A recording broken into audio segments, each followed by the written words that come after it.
We are back at it again with another coaching call. And this week we have Sherri Miller. She is absolutely fabulous. She's been selling on TPT for over 11 years, and she wants to talk about balancing all of the different pieces of marketing, product creation, product revision, how to make sure that you're doing all of the things without feeling like you're bouncing from task to task to task. And I'm so excited to chat with her because I know a lot of TPT sellers feel the exact same way. So let's meet Sherri. Hey, Sherri, how are you? Hi, Lauren. I'm great. How are you? I'm great. I'm so excited to talk to you today. You've been selling on TPT for how long? I think I read 13 years. Is that right? Well, I started in the beginning of 2013, Oh, so that's it's from, almost 11 years. Yeah. okay. That's where I'm getting the 13 from. But Right, 11 right. years, a long Yes. time. So tell me a little bit about your TPT journey so far, what your niche is, kind of what that's looked like for you so far. It's a little bit. Okay. So just for a little bit of background, I started teaching elementary, second and third grades back in 95. And after about 10 years in the classroom, I became a technology specialist for my school division. So I did that for quite a while where I worked at different schools in the division. I went into classrooms and I helped teachers with integrating technology. And in 2012, I had a teacher who I'd worked with quite often. She was really into using, all of the different resources and such. And I would make lessons for us to do together while, co-taught and modeled for her. And she said to me, "Hey, you really should check out this website I found called Teachers Pay Teachers." And I was like, "Oh, okay. I guess, at some point I'll take a look at that." It was actually a couple of months later before before I actually sat out and did take a look. I remember it being over Christmas break, when you have a little bit of time to do something.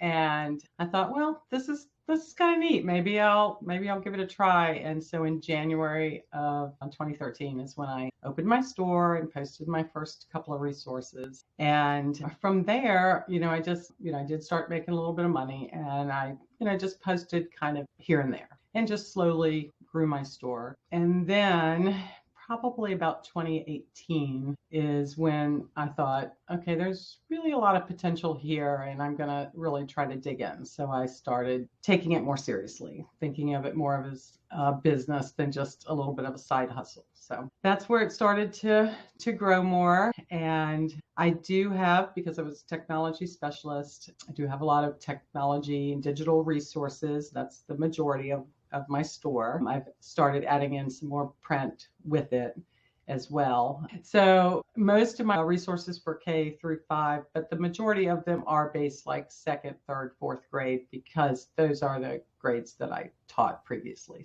Okay, awesome. Now, when you say technology resources, are these like resources for a technology specific class, or are these digital resources for math, language arts, things like that? Yes.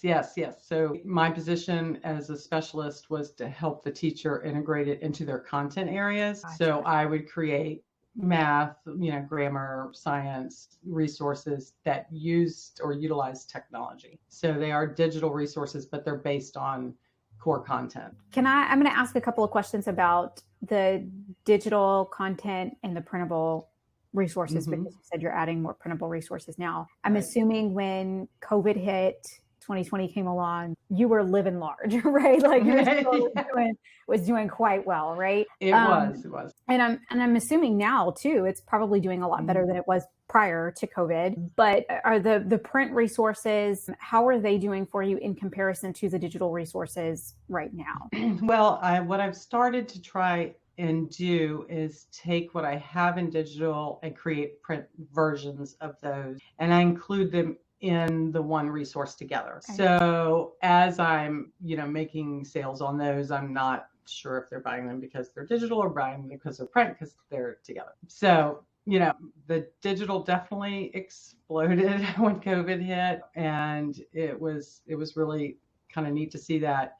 Unfortunately, it's kind of interesting that year I didn't have a whole lot of time to work on my store because I was, still in the school system, and as a technology specialist, I got quite busy trying to help, all of the teachers learn how to become online teachers, basically, as, had to happen.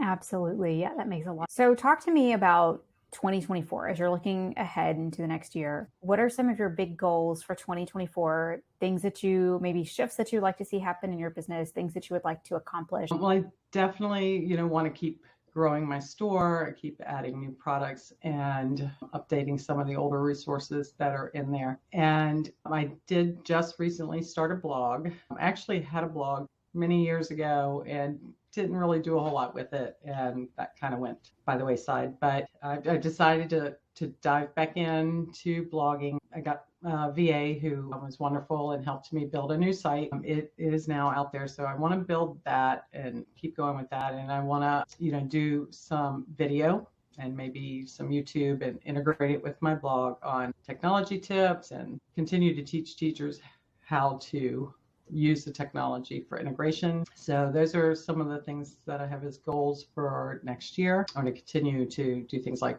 keep growing my email list and working with some more social media. So when it comes to meeting those goals, because those obviously you've got a lot going on, you've already got your email list, you want to continue your product creation. We're talking YouTube, we're talking blogging, a lot of different things. It's a lot of things. It's a lot to juggle. What would you say would be the biggest hurdle that you think you're going to have to overcome in order to meet those goals and get your business where you want it to be by the end of next year? Well, time, of course, is always a huge hurdle, which to focus on or how much time to allot to each part. That's where I struggle. I feel like I'm mostly organized, but at the same time, my friend Amber, my TPT bestie, who I meet with, she tells me all the time, you have plenty of ideas, because I'm always talking about all of the different ideas that I have for new products and updating older products and, just trying to figure out the best ways to allot my time and where I should focus them. So in a second here, we're going to take a little look at your store and just kind of see before. And it's just something that I like to do, even if your primary goals are not to completely go back and re-overhaul or do things in your store. I do like to take a look,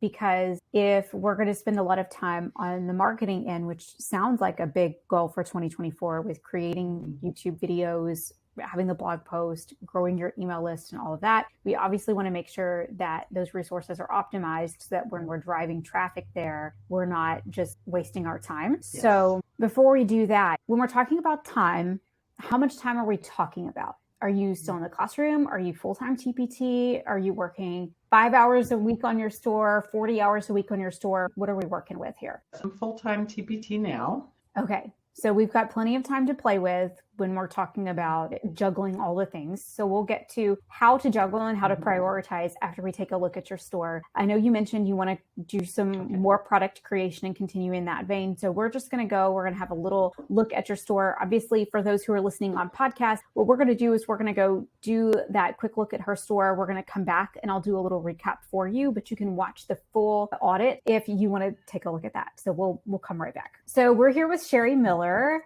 And first of all, I love whenever I see other people using just their name for their store name. It makes everything so much simpler, doesn't it? It does. But also from the Techie Chick. So I love that. When we were talking prior to taking a look at your store, which by the way, if you're watching this video, this is part of a full coaching call with Sherri, and we're just taking a brief look at her store. So you can learn more about Sherri, her goals for her TPT business, and things that we're going to be talking about and sharing with her today to help her meet her 2024 goals in the full video that's linked down in the description below. But when we were talking before, you were saying you have some goals for product creation, but mostly driving traffic in the coming year. So what we're doing is we're just taking a quick look at your page, and I'm kind of coming in here blind. I do that a lot.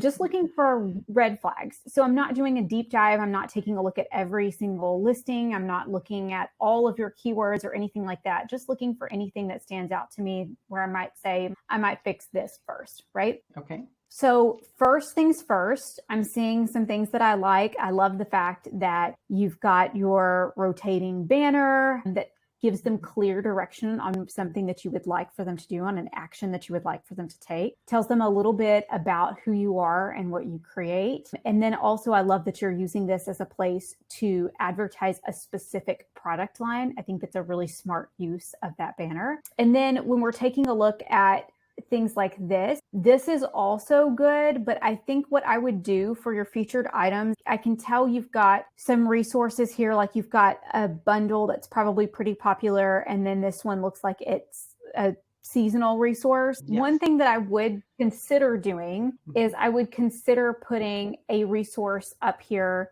maybe in this slot, that is an evergreen resource that has a lot more reviews, just so that for these seasonal resources that don't have any reviews yet, and you've got the bundle, which doesn't have that many reviews, but that's okay. It's going to help kind of credibility to the rest of the resources that are seasonal that don't have any testimonials yet.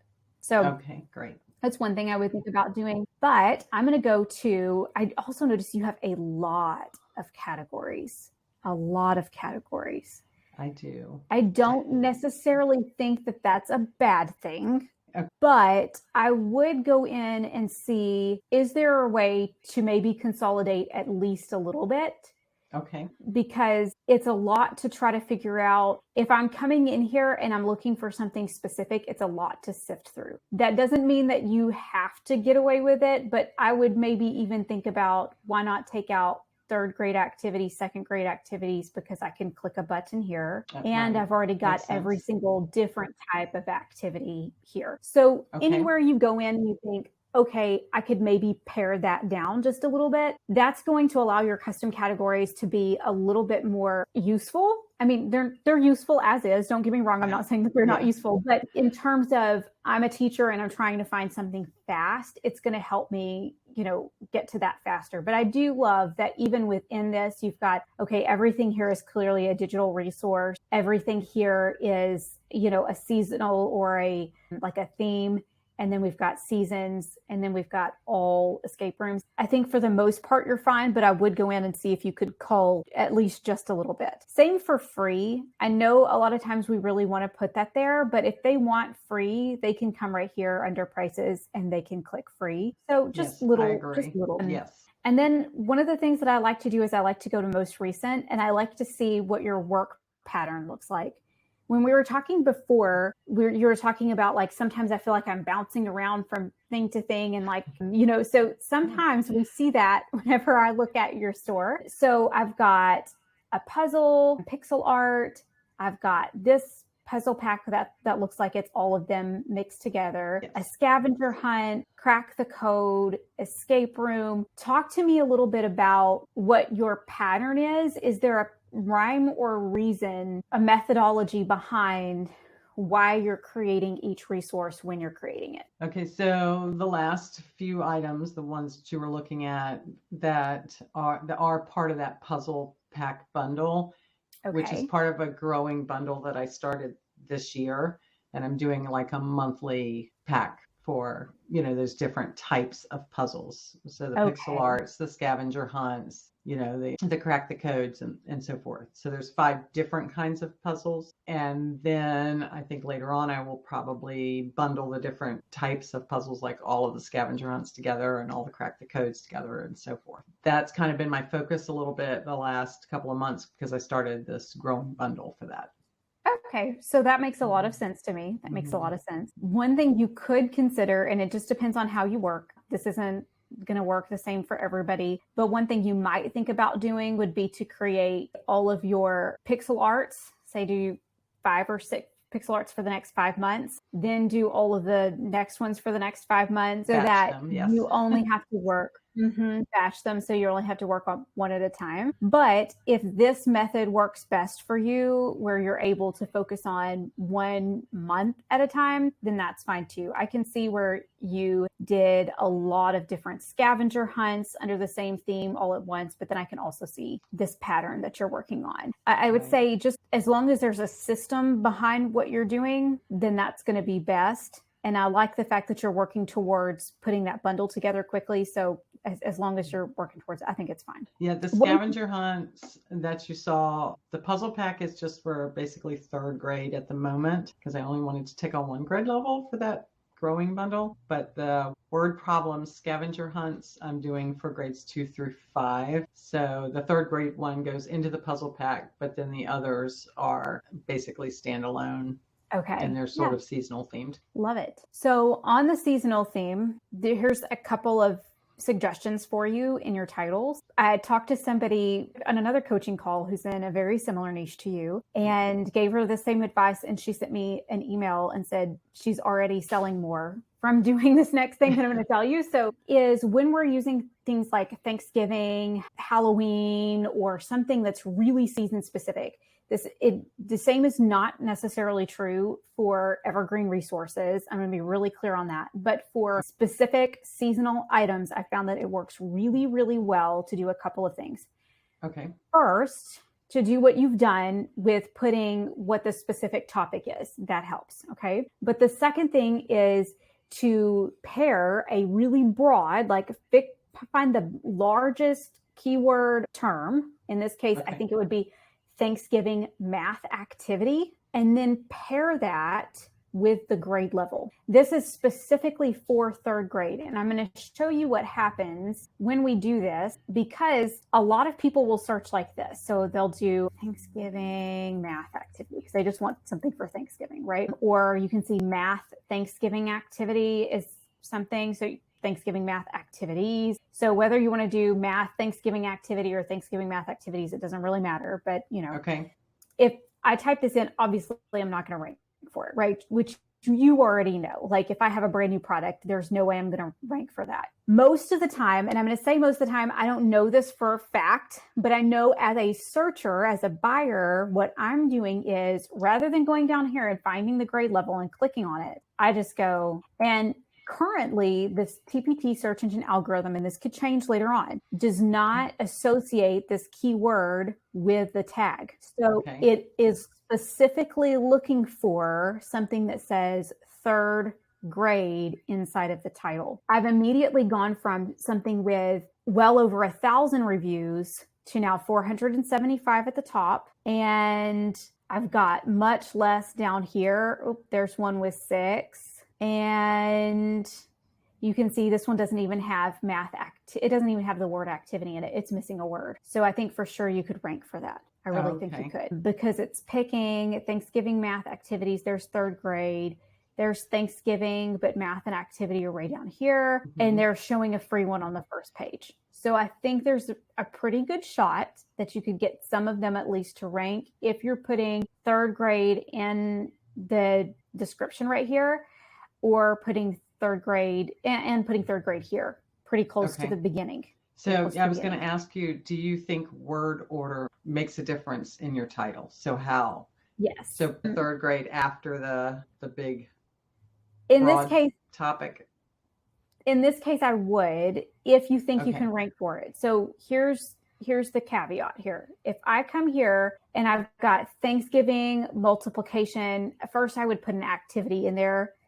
I would put a word or something like that, because they're probably not going to search for puzzle pack. Right. And even here I've got activity, but I've got it way at the end. So I've kind of got it separated. Okay. And the algorithm does seem to favor those keywords that are at the beginning, meaning that they give them a little bit more weight. So if I've typed in the keyword and the keyword is at the beginning versus at the end, it does seem to help just a little bit. Now, I'm not talking about like, I'm going to go from page 52 to page 1. Like we're not talking about going to help that kind for anybody listening. I don't want you to think like it matters that much, but I would say that that's where it's really important to go ahead and pick what your main keywords are going to be, and then diversify it out from there. Okay. So it could be that you look at this and you think, okay, I'm not going to rank for third grade for all of these, right? There's just not enough spots in that search. So for this one, I might go Thanksgiving math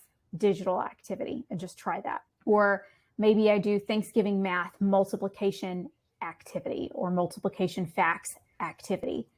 But I would put words like activity before pixel art and maybe even before digital, and just kind of see where they land and experiment with that just a little bit. I've found that it really helps seasonal items, and particularly if you have a resource, I'm not saying that this will necessarily apply to you, but particularly if you have a resource that spans more than one grade level, then it really helps, because then you're ranking for like Thanksgiving math activity second grade, and Thanksgiving math activity third grade, and Thanksgiving math activity fourth grade by just adding 3 additional characters, third, fourth, fifth, and then grade, then the word grade.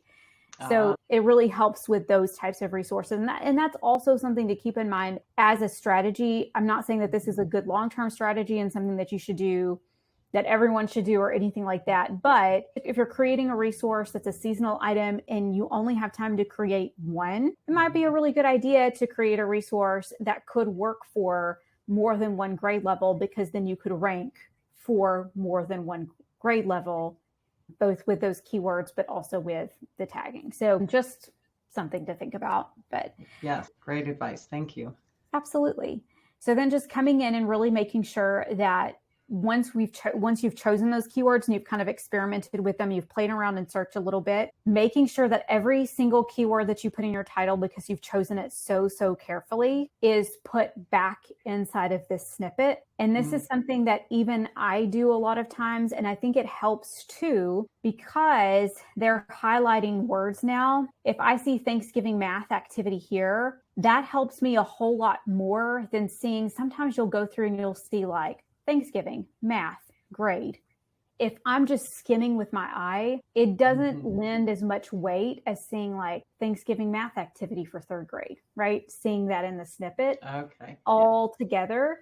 Just small things to kind of think about when you're looking at putting those keywords in the snippet, still using that natural language, but pairing them together in a way that, since they're now highlighting them, it's going to allow the eye to catch on and see like, yeah, that's specifically what I'm looking for, to reaffirm to that buyer. Other than that, your covers look great. They're beautiful. The only small thing that I might suggest would be like, on some of these, I can tell that you have a lot of problems. Like you could say in digital pixel art, you could have that there, but we could also replace some of these, like instead of parade theme, we could put X number of problems or X number of pages, or something like that to convey value to the person who's scrolling in search. But other than that, I mean, they look beautiful. If something is grade specific, should I put it on the cover as well? Yes. Okay. Absolutely.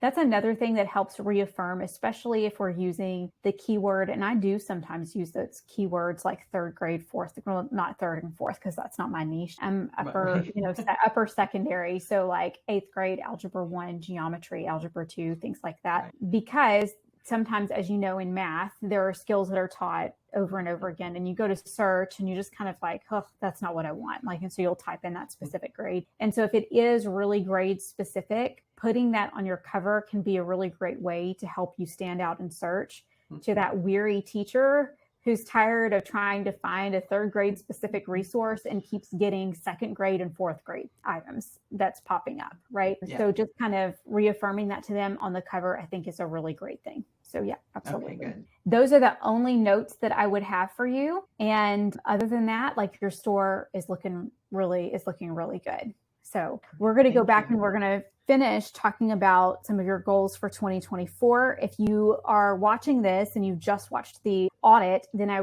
would strongly recommend that you go down to the link inside of the description and watch the full chat with Sherri. Thank you so much, Sherri. Okay, so we took a look at your store and we just talked about a couple of things. We talked about your covers are wonderful, which if anybody wants to go and look, Sherri Miller, her covers look amazing. If you want to see some really great examples, particularly for digital resources, I think a lot of times with digital items, some people really struggle with, how do I showcase that digital resource? And I think you've done that really beautifully. And then we talked about keywords specifically, where you're choosing keywords that buyers would type into the search engine, but making sure that when you're ordering those keywords, that you're choosing which ones are going to have the highest priority to you and putting those really close together. So for example, if it's like multiplication fact activity, that I'm putting multiplication fact and not putting a whole lot of other stuff in between that and the word activity, when activity is going to be the higher searched term. So we kind of talked a little bit about keywords. We talked a little bit about maybe modifying some value grabs on your covers, but other than that, everything looked fantastic. So now let's talk about driving traffic and balancing all the things. Can you tell me a little bit about your email list, where you're at with that? Yes, I started my email list, I guess about a year and a half ago. Of course, since I didn't have a blog or really a form of long form content, I've been using social media sporadically. I'm not very consistent with that either, and Pinterest and so forth, and some collaborative groups that I've been in to help me grow my list. But now that I'm trying to start my blog and I want to try to, do more consistent, maybe Instagram or, like I was saying before, videos or so forth, I'm hoping that will drive more to join my email list. So let's kind of make a list here. We've got email, blog, YouTube, social media. Is social and Pinterest? I heard you say Pinterest in there somewhere. Yeah, okay. Yeah, Pinterest too. Pinterest too. When we're talking about social media, because you said you're kind of like hit or miss on that, like that one's not as consistent. Is that something that you're wanting to keep, or is it something that you want to let go? I definitely feel like I need to let some things go, but I have a hard time with deciding which direction and what to let go, I guess. Yeah. Yeah. I think that if I were going to let one of those go, it would be social media. But that's a personal preference. So if you decided in 2024, like, okay, this is the thing that I'm going to let go, I would probably pick that one. Of all of the things that you have, I think that you have enough going on to not have to keep up with that if you start to feel like you're drowning. That said, there are some really great tools and plans out there. Ashley Mickelson's Insta Planner is one that comes to mind. She's got that, that's an incredible tool for teacher authors to give you prompts and all that kind of stuff. But it's still going to be a lot to manage alongside of product creation. One of the things that I recommend is to work or to focus in batches and in seasons. Okay. So one of the things that I love to do is I love to focus on, okay, this is my YouTube and podcast season, and I'm batching out all of those episodes,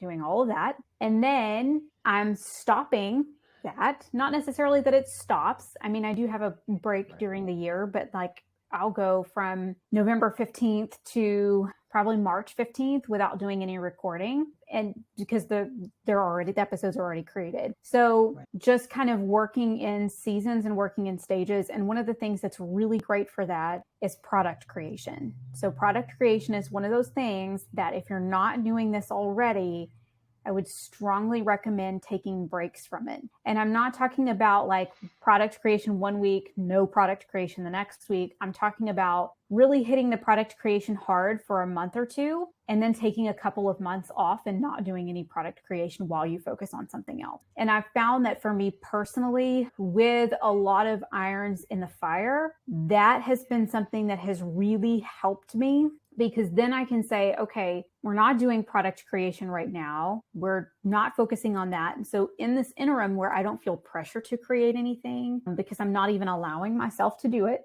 I don't feel like I have to think of a new idea. I don't feel like I have to finish that project or anything like that. In that time, I can focus on batching YouTube videos, or I can focus on writing several blog posts. I can do those things so I don't feel like I'm bouncing around from task to task, which is kind of what you talked about earlier. As you know, as a teacher, one of the things that's really, really difficult as a teacher is when you have multiple different classes that you're teaching throughout the course of the day, which you were elementary. So that's what you did every day. It was like, we're math, we're reading, we're science, we're social studies. Exactly. It was everything. Oh, and even bouncing grade levels. Yes. Yeah, absolutely.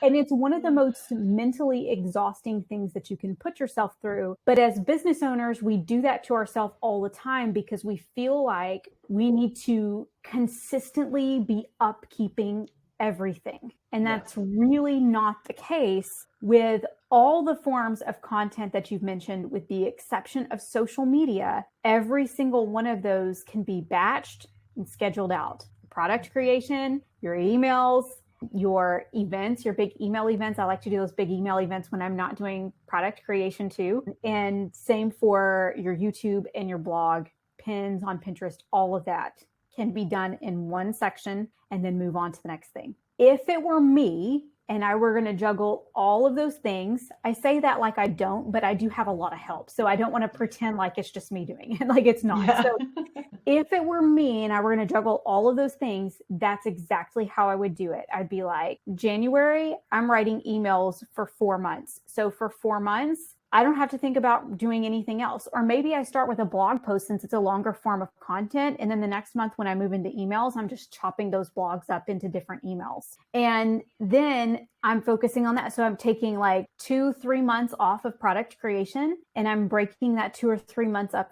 of time up into like these 2 weeks or these 3 weeks, I'm just writing emails. These 2 to 3 weeks, I'm just creating pins for Pinterest. These 2 to 3 weeks, I'm taking those blog post ideas that I've already written, got all of those done, and I'm just going to bite the bullet, fix my hair and makeup every day for a week, and sit down and record all of those videos, right? And then you don't feel like, oh, I've got this, and I've got this, and I've got to fit all those pieces together. So if it were me, I would look at for 2024, creating a schedule for yourself that looked like, what am I doing during these chunks of time? And what am I not doing during those chunks of time? And really holding yourself to the what I'm not doing. I think that's the hardest part. I think that's the hardest part. Definitely.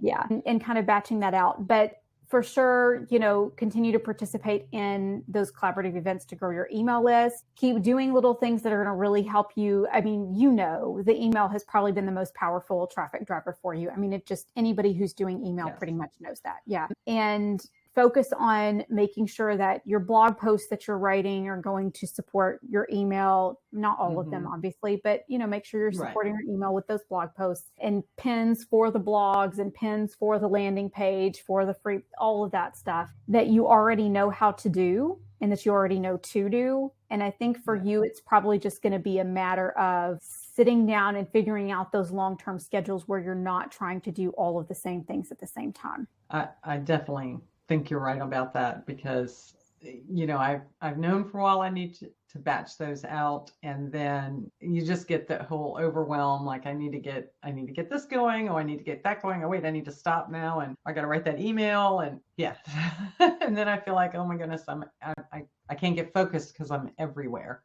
Yes. Well, and the starting it is really hard too, because in order to start that batching process, you have to stop something. And so when I first kind of started this, one of the things that I had to do was say, it's okay if I don't put a blog post out, and for me, it wasn't blogging at the time. And I can't remember what specifically it was. I think at one point I didn't send emails for a couple of weeks, and I was like, it's going to be okay if I don't do it for a couple of weeks. I have to do this. And email is probably not the one that I would recommend. I'd take something else off the table, but you know what I mean?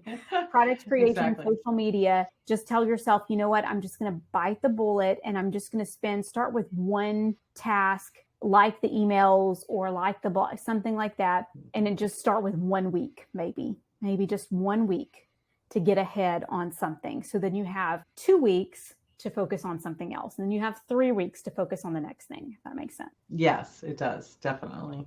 All right. I did have another question for you about the product creation and revision realm. So, I've been on TPT now for a while. And so I still have, if you dig down in my store, I still have some products that are really old and need serious updates. Back in the beginning of October, I knew, in the back of my mind, I kept saying, I've got this one that was Halloween themed, I really wanted to redo. And I finally sat down one day and I just redid the whole product, gave it a whole new facelift, included both digital and print, new cover, thumbnails, preview, the whole thing. And it really did well in October, because I think my thinking is it was an established product back years ago, and it had some ratings and so forth, and it boosted. So how much time, where should I spend? I'm trying to figure out, between creating new things or updating the older stuff. Yeah, is that something maybe I should batch a month of? Yes, that's exactly what I'm going to say. Yeah. That's another thing. Like, just sit down and make a list. I've got blogging, I've got videos, I've got this. How much time can I allot to each one of these things? And how much time do I feel comfortable taking away from, say, product creation and or product revision, and then Right. fit in seasons of time where you're not doing anything other than the product creation or product revision. And I would batch it. I would do 1 month where you're just focusing on product revision and going in with exactly what you did, going in and focusing on those seasonal items first that might be able to get a little bit more traction. But yeah, I wouldn't intersperse it. I wouldn't mix it with the product creation because it interrupts that train of thought. It makes you feel like you're juggling again. Right. But I really think once you sit down and you pull that calendar out for 2024 and you think, okay, how many emails, if all I'm doing is writing emails 40 hours a week, how many emails can I write in 3 weeks? You're going to find like you can write a lot of emails in 3 weeks. And then you're like, okay, email marketing is completely off my to-do list for 6 months, right? Because of 3 weeks. And then once you get to that place where you're like, oh, I only have to do one thing right now, it's going to give so much freedom to your brain. Your brain is going to be so happy. Yeah. And I think that, and you'll see where you're going to have plenty of time to go in and to do that product revision and to really focus on it and give it the attention that it deserves. I know some people do it at a ratio of like every 5 new products, I'll revise 1 old product, and whatever works for you works, you know? But I think especially when you're full-time TPT, sometimes it's just easier to sit down one time, go through all of your data and see, okay, what was selling really well and fell off the wagon? I'm going to look at the top 2 sellers for every single month, January through December. I'm going to make a list of all of them. I'm going to do all the research, make a list of every revision that needs to be made to those products. And then I'm going to spend the next month completely revamping every single one of those resources. It makes it a whole lot easier than going back and forth. Like, okay, now let's look at January. And then like the next month, okay, now let's look at February, and continuing to go back to that. It makes it a lot simpler. And I think it makes it a lot quicker and a lot more efficient when you can do that. I do feel that way. And I feel like that I'm constantly trying to play catch up. Oh, I've got that one product, it's hanging here in the back of my head. I know that next month it's got to be done. And I just Absolutely. can't. Yeah. Yeah, absolutely. I love it. Do you have any other questions for me? No, I don't think so. This has been really helpful and just it's been great to talk to you. Well, it's been great to talk to you, Sherri. Thank you so much for being here today. Yes, thank you. Thanks so much for being here, you guys. I'm putting out weekly videos for TPT sellers so that you can grow your business in a way that's purposeful and sustainable and without spinning your wheels. So make sure you've liked and you've subscribed. Thanks so much for being here. As always, I will see you right back here next week.